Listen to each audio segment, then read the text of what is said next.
Okay, well, welcome to the Get Fit with Jodelle show. I am, as usual, Jodelle, and I'm here once again, honored to have with me a return podcaster. It's my favorite kind of weight loss expert I have with me today, David Zappasodi. I am so glad to have you back. Thank you for joining me again. We're going to be talking kind of weight loss for the new year and food struggles for the new year. So, David, thank you. Thanks for having me again. It's great to be here and talking with you today. So for my listeners, what if I could tell you guys that you could end all of your food struggles that you have always messed you up when you start a new program in the new year? What if all of the triggers, the cravings, the binges were no longer an issue for you? So David is joining me to help us map out that understanding as to why we have these certain behaviors, these food struggles, and these weight issues. And David, you joined me recently to talk about, more like the binging episodes and why people have the food struggles. And this time we really wanted to let our listeners know about the coming new year. Everybody's trying to get in that mindset of what am I going to do? What's going to be my resolution this year? How is it going to be different than last year? And you really have some interesting points I know you're going to bring up about how to actually make changes and see changes this year. And it's nice to have you on to start to think about this now, because while we're in the season's eatings right now, it's good to get in that mindset of what am I going to do? How am I going to do this? And how is it going to be different than last year? So let's jump right into it. Absolutely. New Year's resolutions are sort of a challenging time for me because I've been in weight loss for 24 years, and I've seen a lot of people really get gung-ho for the new year. It's a fresh start. They want to change their life. They want a transformation, and they work really hard, and they don't reach it. They don't reach their goal. Usually, in most cases, I think the average, statistically, most people are the inspiration has died down and they've sort of plateaued within a few weeks. And if someone's really got a lot of willpower, maybe a couple months or something like that. But very, very few people actually make a huge change because of the new year. We have a lot of people have the intention to do it, but not many people are actually able to do it. So what I'd like to share today is, the bottom line is when a person is struggling with weight loss, the reason that they're having challenges is not because there's something wrong with them or because they're not capable or because they don't have enough discipline or because they're not on the right diet, they don't have enough knowledge. It's none of that stuff. It's because their brain is programmed for them to be heavy. That's what it is. And when the brain is programmed to be heavy, losing weight will be difficult and gaining weight back will be very easy. All right. That's just the way that it is. So what I'd like to do is I'd like to show people how the brain actually works and why it creates a program to keep the body heavy, or even to begin with, how it gains it to begin with. We can talk about that, why weight gain even occurs in the beginning, and then how it's maintained in the body's, the brain's program. And we've got to talk about food as well, because that's a big part of when I just for those who didn't hear me in my previous show with you, when I work with people, it's going to sound completely insane, but I have them stop exercising in the very beginning. It's really important in the beginning of the process that I take them through that they're very sedentary, all right? And then I want them to go and get the junk foods or the sweets, any kind of unhealthy foods that they have strong cravings for, because I want them to eat those foods on a regular basis. But here's the sort of method to my madness, okay? When I have them eat those foods, I'm having them eat it in a way that reprograms their brain so that they become free of the struggle with that food and the very act of eating it in a different way. And once they're free of all the food struggles, they become really excited. They're like, wow, this is a completely different way of living. It's a breath of fresh air for them. Now they're able to rest from all the addictions they've had. And once they're in that place and they're excited, that's when I reintroduce exercise. And in the beginning, they're only exercising for about 5 to 7 minutes. But I'm reprogramming the exercise with the excitement. And then once it's reprogrammed, even if it felt like torture before, it feels great by the end of that reprogramming. And then they can start to increase it and see the weight start to come off. And as it comes off, they get more and more excited. So basically what I'm doing is in the beginning, I'm helping them to wind down their vicious cycles with food struggles. And then after they're done that and they're excited, we then take that excitement and we wind up a victory cycle where they are able to lose all the weight. I love your brain flip technique with regard to food struggles and your passion for helping other people. I mean, that's what kind of drew me to you, was you can see that you have a passion for this. And after our first podcast, which I'll link in the show notes below, just in case anybody hasn't seen that, I wanted to talk to you more in depth about setting up for success. Like, so we have these brain issues. I know you call it the sensory brain and the thinking brain. And so what is the major problem when, as we go into starting, maybe we have this idea that we're going to set our intention. Like you said, a lot of people have great intentions of setting up this new protocol or diet or system when they start the new year. But what is the problem with the thinking brain versus the sensory brain that usually ends, 6 weeks later in what most people coin as failure? So when a person has food struggles or weight issues, all food struggles and weight issues that persist, that continue on, it's because of inner conflicts, all right? Inner conflicts are what allow those to stay alive. And inner conflicts are created in the brain. So that's what we really need to look at first, is the brain. There are many ways to look at the brain, but here's the simplest for our purposes, all right? So as you mentioned before, there's two different aspects of the brain, the sensory and the thinking brain. Mm-hmm. And the reason I call them that is because those are the two different aspects of experience. If we just look at our everyday experience, just in terms of functional living, we have the ability to sense the world with our 5 physical senses, with sight, smell, taste, touch, and hearing. And then we also have the ability to produce thoughts about what we're sensing. And the combination of those two, the combination of the sensations that we experience and the thoughts that we have about those sensations, the combination of those two is what creates the experiences of our life. All right. So the two controllers of of our experience, I call the thinking brain and the sensory brain. So inner conflicts, the reason that they exist is because in some way or another, we're creating a pattern of thought about an experience that is not aligned. It's not lined up with the actual physical experience we're having with our sensory brain. So let me explain what I mean. In the thinking brain, it's very simple to understand. It's very easy. The thinking brain, its goal is to improve our life, right? That's why our mind is always trying to solve problems and find solutions and things like that. It's trying to resolve whatever stresses or challenges we're dealing with so that we'll be happier, so that life will be more relaxed or enjoyable, okay? And so if we have, like, say, an addiction to ice cream or chocolate or whatever, of course, the thinking brain is going to see this as a problem, and so its goal is to end the cravings, right? Pretty simple. This is something that we're all very familiar with. So now let's look at the other side. Now let's look at the sensory brain. Now, this aspect is a little bit more difficult to grasp because the sensory brain has nothing to do with thinking. It doesn't have thoughts. It's not capable of thoughts. And it doesn't even know that thoughts exist because it doesn't know anything. There's no concepts in the thinking brain. The sensory brain. All that the sensory brain can do is, it's like a sponge. It's just physical. It can just feel the physical sensations of life, but what it can't do is pick up on our thoughts about those sensations. And even though it doesn't have any ability to think, though, it does have something that drives it, and that is its hardwired instinct to survive, which basically means that its goal is to keep us safe, okay? But because it can't think, the only way that it can keep us safe is through creating familiar links or associations through the different aspects of life that we experience at the same time. So let me explain what that means.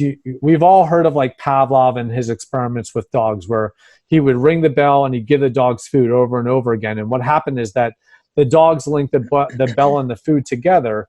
And we've all experienced this. We've all heard a song where we became upset because we're reminded of someone that we were with. And then when we broke up, like, we loved that song before, but then when we break up, now that song has a negative association because it's linked to that past experience. So we've all experienced this before in some way or another.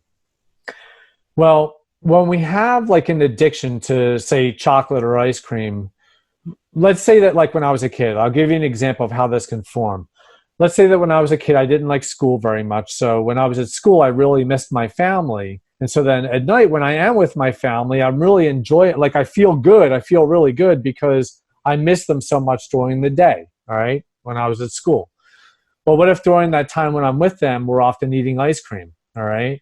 So like maybe watching a movie or sitting around the table or connecting in some way. Well, if that happens regularly enough where I'm feeling better and I'm eating ice cream, then my sensory brain will it'll link them together. It'll create a program that says that ice cream equals feeling better.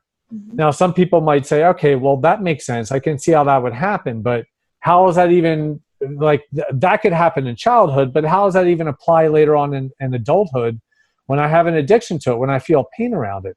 And that's the key. It's the pain around it. All right. We have this vicious cycle with ice cream now, right, as an adult. And there's all kinds of pain around the vicious cycle. There's the pain before we eat it of having to use discipline and willpower and trying to restrict ourselves and avoid it and escape it. That's exhausting for people. That's an emotional pain, right? And then after we eat it, there's a different type of pain. Then there's the pain of beating ourselves up and feeling guilty and ashamed and feeling like a failure, things like that. But in the point of indulgence, the moment we're actually eating it, we're usually just saying, screw it, I'm just going to enjoy it. And we sit back and we watch Netflix, or we surf the internet, or we find some other way to like check out and not have to think about things. All right. So here's the problem with weight loss and with food struggles. Everyone out there, for the most part, is trying to help people in every aspect of the vicious cycle, except for the one place where it matters, the point of indulgence. And the reason why that's the root is because that's the only place, the point where we're actually eating the food is the only place where the sensory brain gets programmed around the food, because it has to happen at the same time. So I can be feeling all this suffering all around the vicious cycle. And in my thinking brain, I know it's painful, I know it's suffering, but the sensory aspect of my brain does not link that to the food, because I'm not eating the food when I'm experiencing that suffering. When I'm eating the food, I'm watching Netflix. Everywhere else, I'm not. I'm experiencing suffering. So that's how a struggle with food can keep going on throughout the years, because in the point of indulgence, it's very different from everywhere else. All right. So what I help people to do, and this is going to sound crazy, but I help people to take all this struggling and all the stress and all the emotional pain and suffering that they feel all around the vicious cycle, and I show them how to channel that and direct it into the point of indulgence. So basically what they're doing is they're inducing a state of stress when they're eating that ice cream or when they're eating the chocolate. And it's sort of in a way like shock therapy, except it's not actual shock. It's not like you're actually putting an electrode on your hand and shocking yourself. Mm-hmm. It's shocking in the sense that this is a completely different pattern. It's a disruption to the normal pattern. It's a pattern interrupt.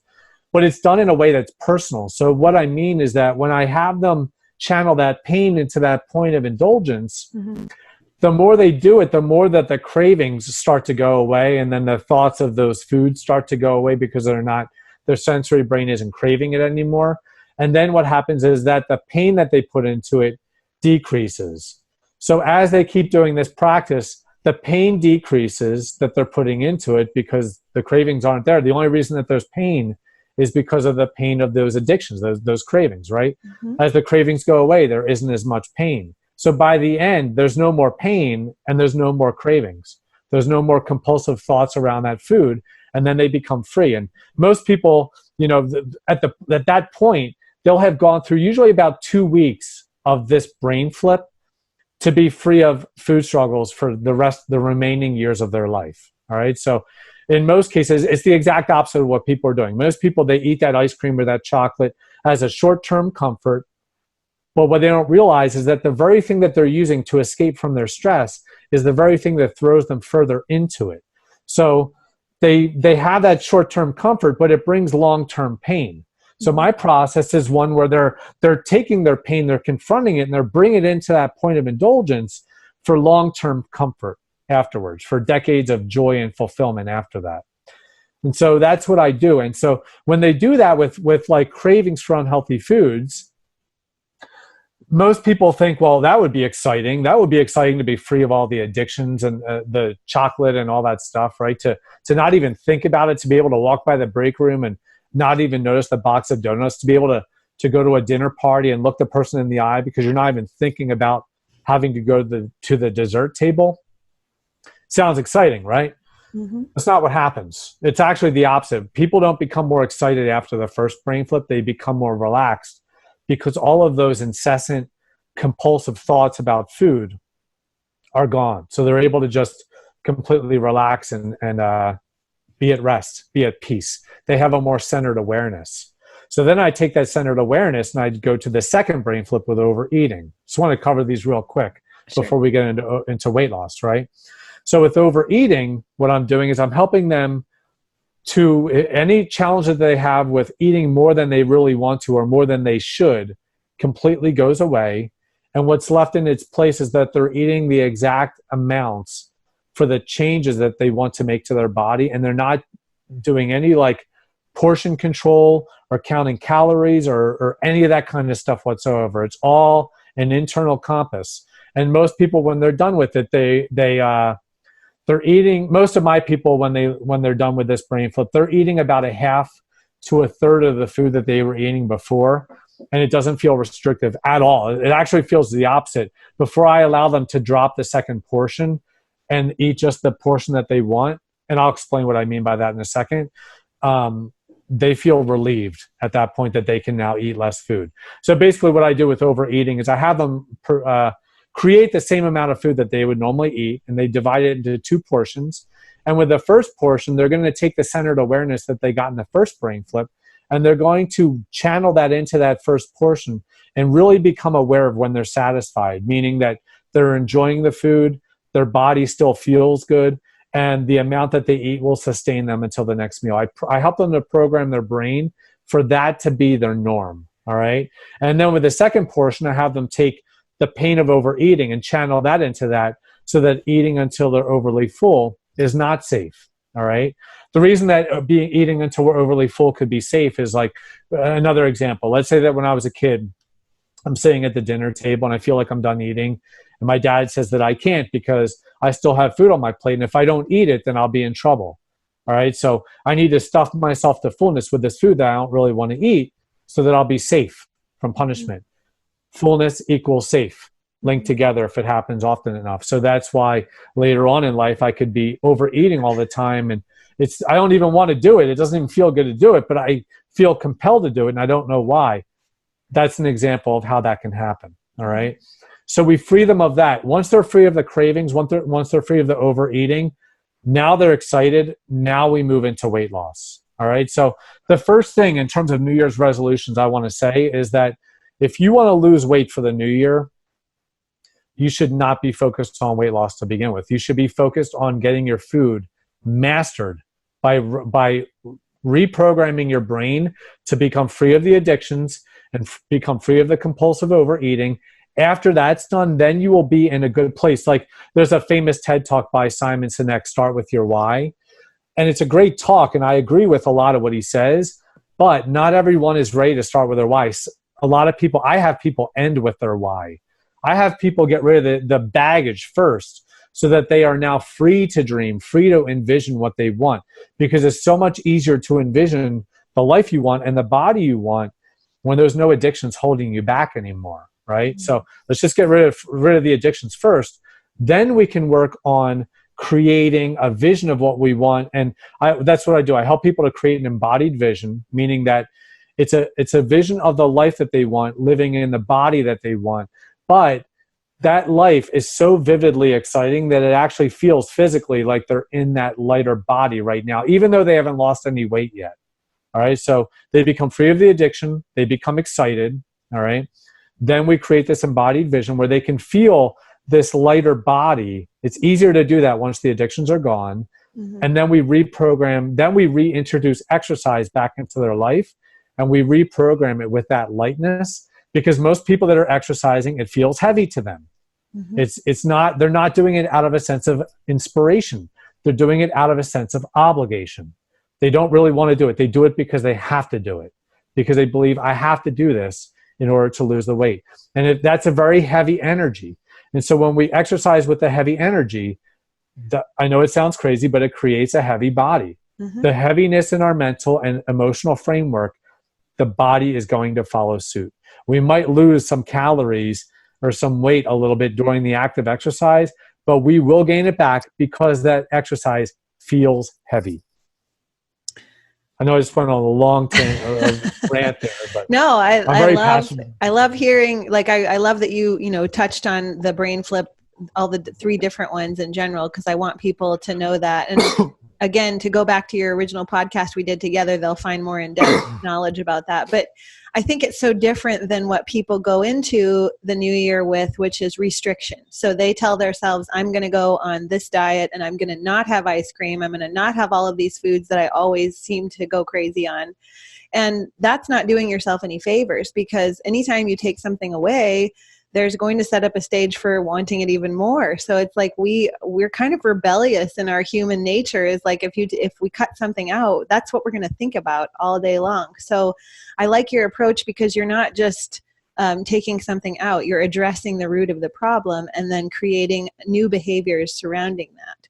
So with regard to that, when it comes to this, like trying to decide how they're going to approach weight loss, or like you said, not even focusing on weight loss in the new year, how do they start to move forward with that? Like, what's the first step? Food is definitely the first step. And I know that we covered that. So what do you think about this, Jodelle? What if we talk about, because I gave some examples of how food can become programmed in the brain in an unhealthy way, like ice cream equals connection or fullness equals safe. Let's talk about weight loss for a little bit, or let's talk about weight gain. Why do we gain weight? Okay. So how does the brain get programmed for that? It can get programmed in many, many different ways. So I'll give a few examples. One of them, and this is a challenging one. It's not one that people like to hear or like to think about, but it's very common. And unfortunately, it happens much more than people realize. A lot of women gain weight after they've been molested as a child or raped as an adult. Okay. And the reason why is because, if you think about this from the sensory brain aspect for a moment, okay? If a woman has an attractive body and they're raped, okay?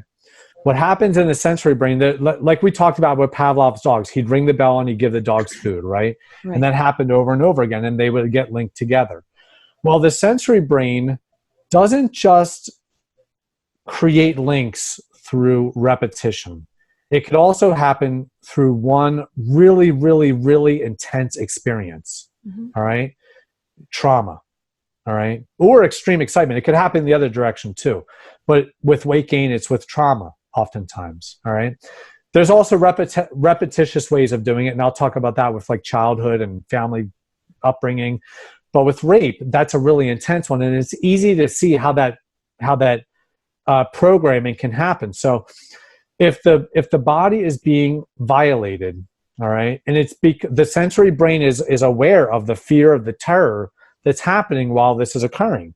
So the sensory brain is like, whoa, this body is being violated, and it's being violated sexually, which means it's an attraction type thing, which means this body that's attractive, it's not safe because it equals violation. A lighter body equals being raped or violated, okay? So it gains weight as a coping mechanism to make it less attractive so that it won't be violated. It's unfortunate that that's what happens, but that's what happens, all right? Not everyone that gets raped, that happens. There's other ways of forming associations besides weight gain. Weight gain is one of them, all right? There's other kinds of coping mechanisms besides weight gain, but that's a big one for a lot of women that are raped, all right? They end up gaining weight. So now that we can understand it with an extreme example, let's talk about one that's not extreme, all right? Let's talk about childhood, and just like if you're raised in an unhealthy family, a family where other people are overweight or they have unhealthy eating patterns, things like that, all right? If I'm raised into a family, if I'm born into a family where people are overweight, then what happens is that on a survival level, because remember, the sensory brain is all about being safe. It's all about keeping us safe. Well, if I'm part of the group, that makes me safe, All right. But if I'm separated from the group, that can make me unsafe. All right. This is why people are scared to death of public speaking. Because even if they have knowledge and they have a good understanding of what they know and they have really great value and they want to share it with the world, they can still be scared to death because on a survival, it's not logical. It's on a survival level. The group is out there and I'm up here by myself, so I could be vulnerable to attack on a survival level. All right.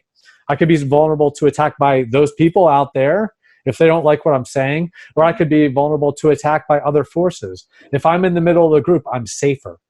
All right. So that kind of same dynamic, that group dynamic happens as kids. We're not logically aware that it's happening, but if my whole family is overweight, I have more of a likelihood of becoming overweight because becoming like everyone else makes me safe. Okay.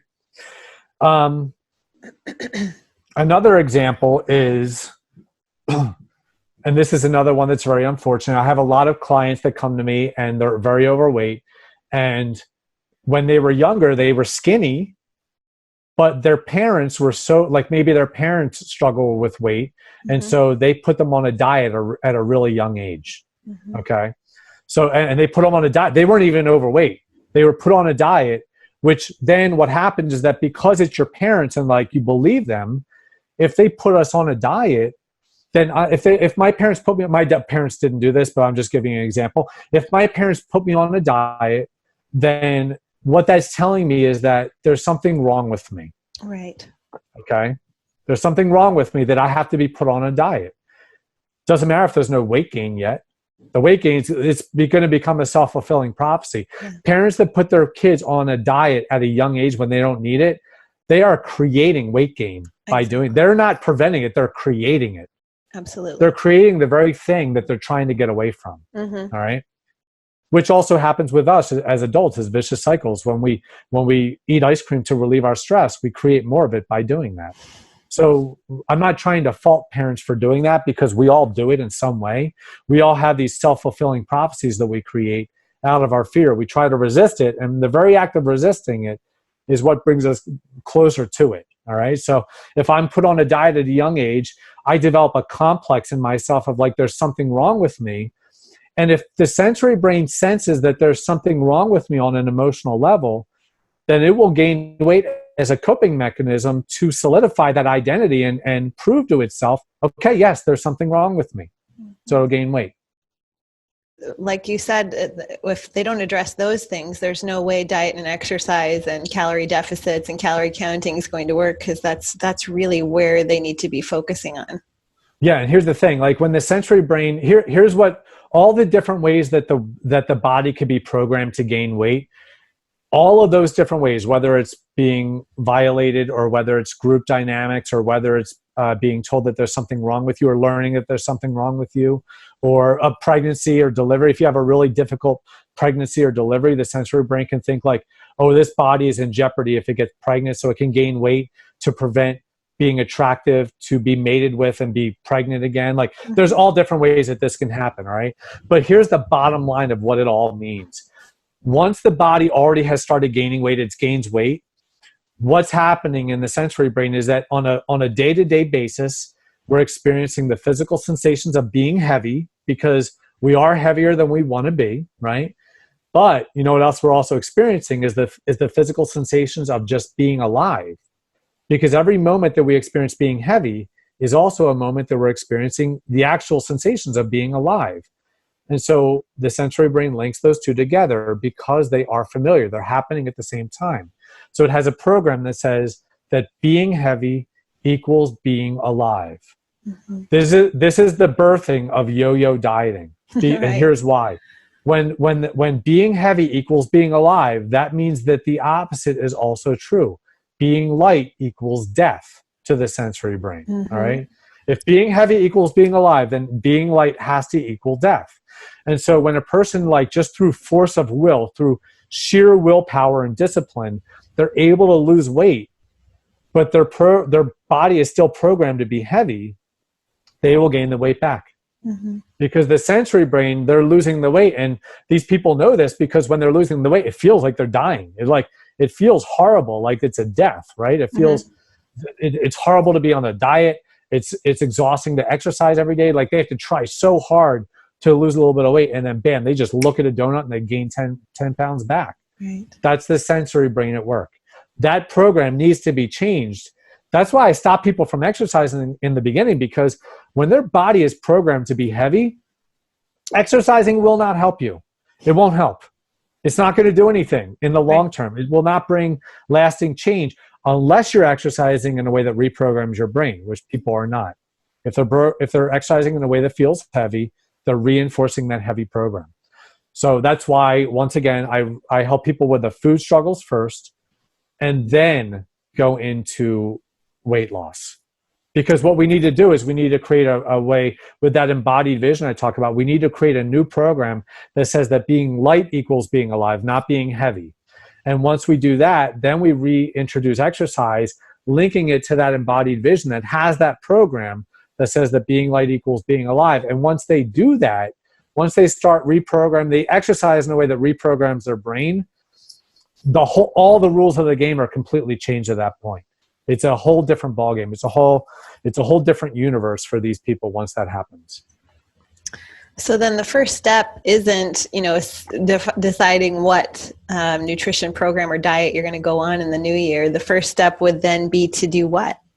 First step would be to become free of those food struggles. Whatever the challenges are, you need to face them head on. You need to move. Like if you are addicted to ice cream, you need to eat ice cream. You need to eat it, but in a different pattern. And I know that sounds crazy. So what I would like to do is, I know we're going to share this anyway, but anyone who's interested in this, that really wants to change their life in the new year, here's the thing I want to say, okay?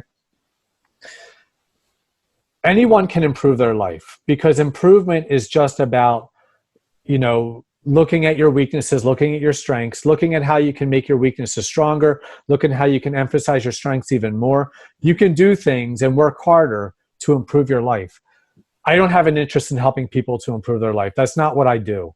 What I do is I help people to transform their life. But here's the challenge with that, okay? And I'm going to say this to your audience, and it might sound shocking, but it's true, and it's important that people hear this. You will never transform your life.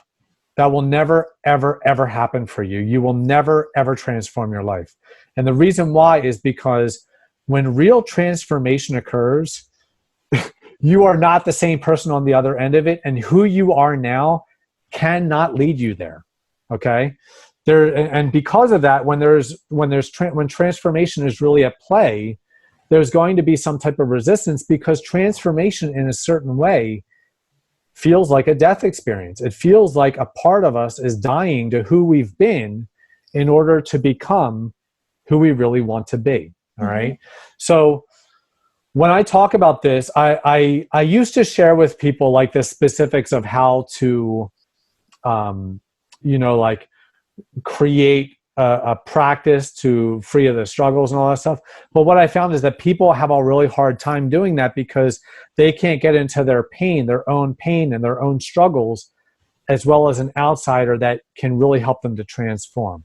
So what I want to offer to your listeners, anyone that's listening to this that really wants a transformation in the new year, I want to offer you to schedule a call with me, a brain flip call, all right, where I will talk with you one-on-one. Excuse me. I'll talk with you one-on-one. First, we're going to talk about what your goals are, what you really want to, change in your life, what you want to transform, what you want to achieve, have success in with the new year, all right? And we're also going to talk about what your struggles are, the specific things, like what kinds of foods do you have challenges with? What kind of overeating patterns are you in? What kind of issues do you have with your body, with weight gain, those kinds of things. We're going to look at all of it, all right? Once we do that, I will then help you to customize this approach that I'm sharing with you. I'll help you to customize it and set up a game plan so that you'll know exactly what you're doing for the next step. It'll be very clear. There will be no guesswork at the end of this call. All right. And so anyone that wants to schedule that call with me, you can schedule it at brainflipweightloss.com/talk. Okay. brainflipweightloss.com/talk. We'll get on the phone. We'll talk for about 45 minutes. Just make sure that after you schedule the call that you block it off in your calendar, because I will call you. It'll be with me personally. I will call you at the time that you choose. So just make sure that you're able to talk and be able to be like in a place where you can really get deep into this, because we are going to really look at your life. We need to look at it to transform it. All right. This isn't a casual call. We need to really intimately connect and talk about where you are right now to really change things. All right. Now I'll help you to turn things around. And I think that's part of that step too, is like, look at it. Like a lot of people, I think the idea of some of this might be scary because they're thinking, well, just tell me what diet to do and just tell me what kind of exercise is the fastest for fat loss or whatever. But really, if you don't address these things and you don't look at your life for what it is and see the same cycle happening over and over every time you try to get results, and you don't address the underlying conditions like what you're talking about, that's why you keep going back and you keep going back and you keep trying new things and you don't get the results you're looking for. And, I hate to use the word failure, but people fail at certain things. And so I think it's just a matter of really stopping and looking and assessing these situations and going, okay, I do need to look, where did I develop these triggers, these cravings, these food struggles, and how can I address them? And it's not something that you can do by yourself. And so it's because we're not as always honest with ourselves. We don't get to the nitty gritty. And I know you do that with your kind of therapy. So can you talk about how your therapy is different from so many other weight loss programs? I think of it as a return to wholeness, really. When a person is struggling with food or with overweight issues, things like that, when they come in and when I interact with them and I talk with them, I see greatness in them, because here's the bottom line, okay? Like the word obesity, for example. Okay. Obesity is, when we look at the word obesity, most people think of that as the technical definition of the destination that they're at, which is a body mass index of, I think it's 30 or 35 or something like that. If you're above a 30 body mass index, then you're clinically obese, right? I don't look at obesity in terms of the state or condition that a person's in. I look at it in terms of the pattern that creates that state. And so obesity in terms of the state might be a heavy body, but obesity in terms of the pattern is a pattern of holding on to more than what we need, right? The only way that the body can get bigger is if we're holding on to more than what we need. And so when we look at it in that way, it's really interesting. When we look at the pattern, we can see that everyone deals with obesity. Everyone holds on to more than what they need in some way. The only difference with someone who's obese and someone who physically and someone who's not is that their obesity is more obvious than other people's. So for example, like if a person holds on to more weight in their body than they want and they're gaining weight, they oftentimes feel limited and restricted, like they can't really be themselves in their own body, right? They'll look at themselves in the mirror and they're like, this isn't me. Like, I know that I'm something greater than this, right? So they feel really restricted. But guess what? That's the exact same thing that people deal with in relationships. When they hold on to more than what they need there, when they hold on to past baggage or grudges or resentments, like history of things that happened, trauma, the past, that can make them feel like isolated and alone and restricted, like they can't really be themselves. But now it's not with their body, now it's with a partner. But it's the same thing. If we have baggage around, we're holding on to more than what we need around our career. Maybe we hold on to a job that we hate, that we don't have a passion for. That can make us feel restricted and limited. Now it's in our livelihood. It's not with a partner, it's not with our body. Now it's with the way that we live our life and the way that we earn money and stuff like that. That's a form of obesity where we don't take a chance and go out and like try to do something new. Like, I'm not saying people need to quit their jobs, but they need to be willing to look in a different direction from where they go. If they're not, if they feel paralyzed where they are, that's just like feeling paralyzed in the body, like feeling paralyzed with a relationship, like feeling paralyzed around money. It can show up any area of life where that's important and valuable to us, can be an area where obesity can show up. So my methodology, my system helps people to become light in all areas of their life as their body becomes lighter. So my program, it's a life transformation program disguised as a weight loss program. They come in to lose weight, but they end up changing their whole life on the other end of it. Because that's actually what transformation is. Transformation is when we become something different than we expected we could be. So that if I were to say that, like, what's different about my approach is that my approach is actually transformational. It's not based on improvement. It's based on transformation.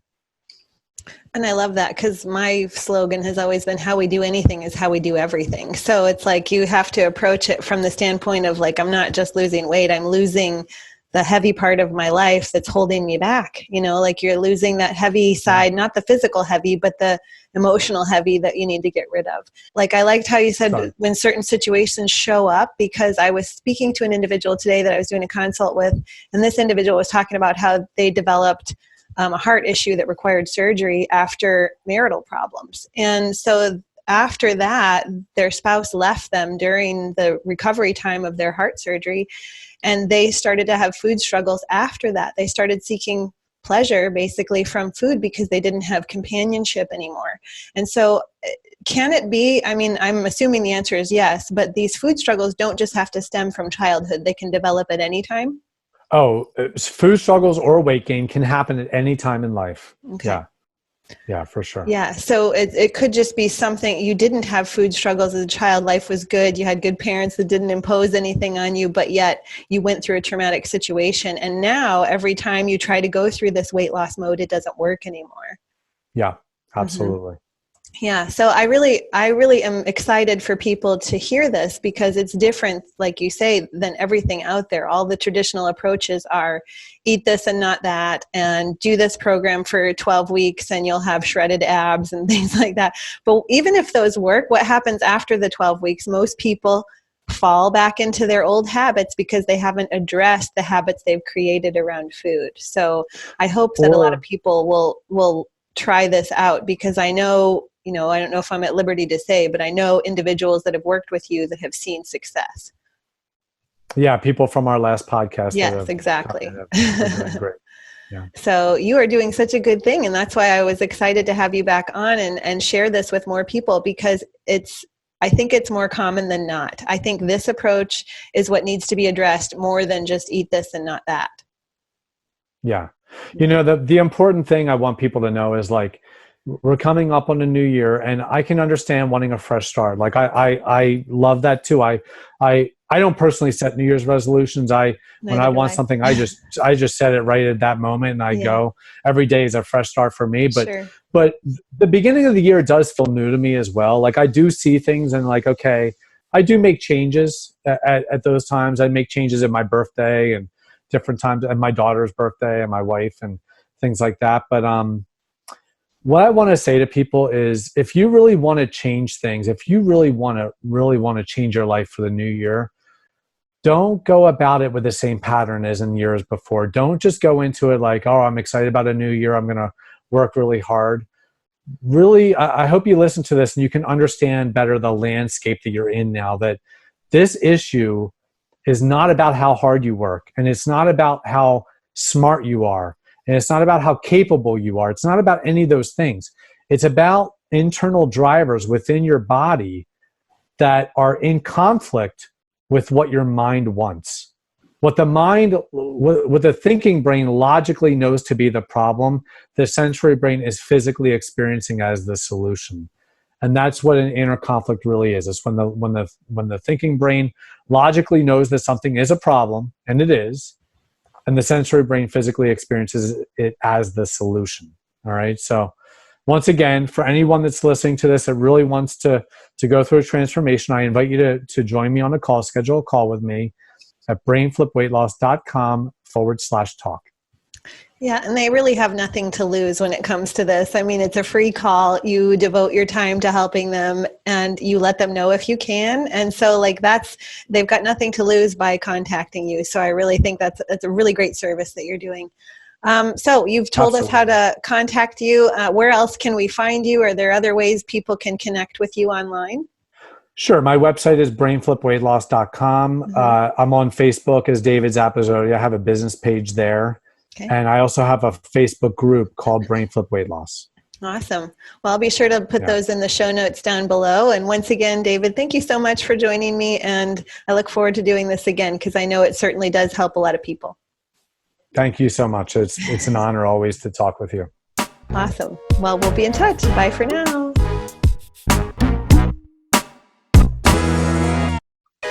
I've got a promo code for you. So you've heard me talk about F-Bomb, and that's one of my show sponsors. So I wanted to bring up some of their products that I love. I'm drinking some coffee right now, nice and foamy if you can see it. Why is that? Because I've blended their little MCT oil packet into it. And I don't use all of it. I use maybe half a packet at a time, and a little goes a long way. So you froth it up like in your Magic Bullet or whatever, that you have some sort of blender, and it gives it like a nice latte feel. So try that. That's one of my favorites. Also, I actually use MCT oil or their coconut oil packet for body lotion.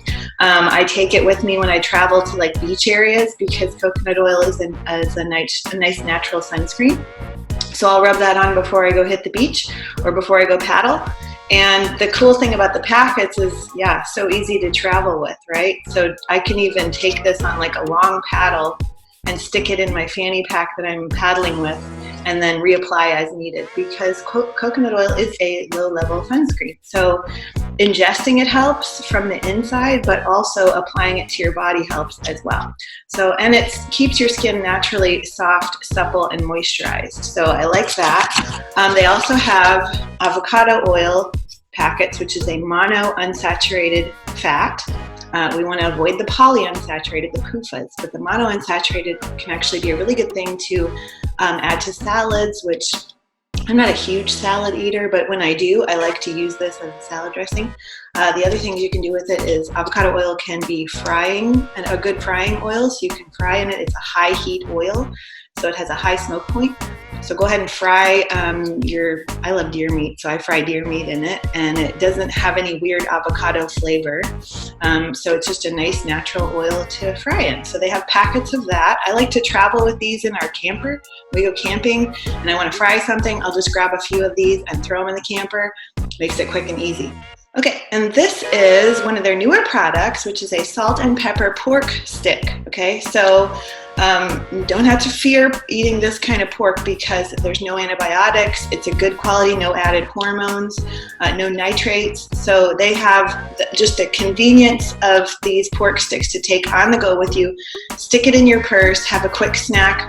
Have an orange and a pork stick and you're out and you're on your way. It makes life really easy to have that midday snack when you're kind of hungry for something.